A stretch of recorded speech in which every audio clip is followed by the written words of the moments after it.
What is social emotional learning?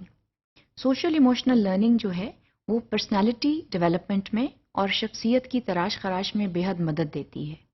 हम जब social and emotional learning की बात करते हैं तो उसमें 3 बातें बहुत अहम हैं। सबसे पहले to think, to feel and to behave. These things they combine together and they actually influence the concept of social and emotional learning. हमारे जो एक्शंस हैं they need to be three pronged. पहले हम सोचें, फील करें और फिर behave करें। तो जब हम सोशल और emotional aspect of human development की बात करते हैं तो वहां पर ये 3 बातें बहुत अहम हैं। Thinking is very important. We need to think of our actions, we need to feel for others, and we need to have the aspect of feeling very active in ourselves. And at the same time, our behavior should be mandated by the 2 things, the thinking part and the feeling part.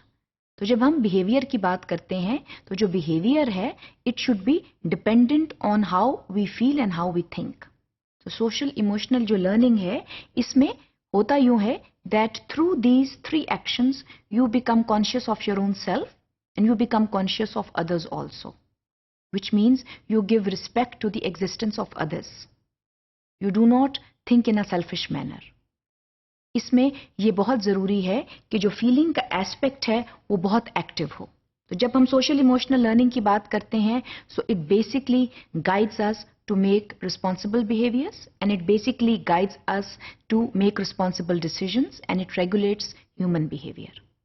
Social emotional learning जो है ये एक इंतहाई अहम जो है वो character trait है जिसका आना जो है बहुत ज़रूरी है और जितनी जल्दी इसको सिखाया जाए उतना बेहतर है। Those people who are extremely sensitive towards others, they are the ones who have a very positive aspect of social and emotional learning. वो बात करते हुए सोचते हैं, वो ये बात करते हुए सोचते हैं कि उनकी बात से किसी को दुख ना पहुंचे या उनकी वजह से किसी को कोई नुकसान ना हो, इसलिए वो अपना जो रवैया है उसमें बेहतरी लाने की कोशिश करते हैं। तो social and emotional learning basically regulates human behaviour.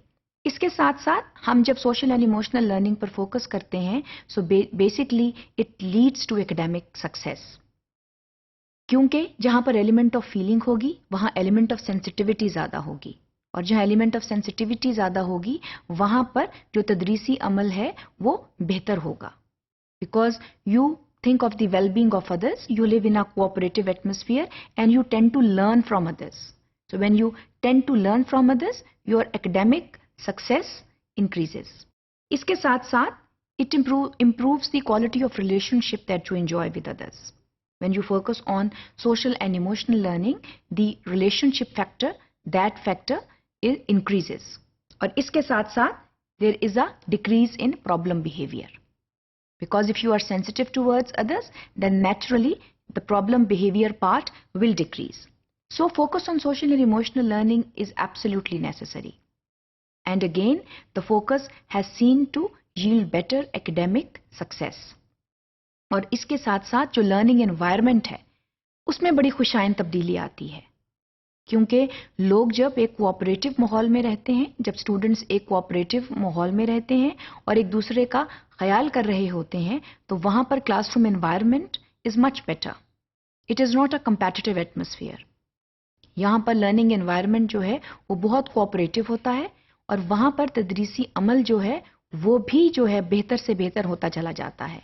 Because you live in a very sensitive social environment where everybody is taking care of others. Social emotional learning, they are extremely important factors to consider and again they need to be taken care of at every level of schooling.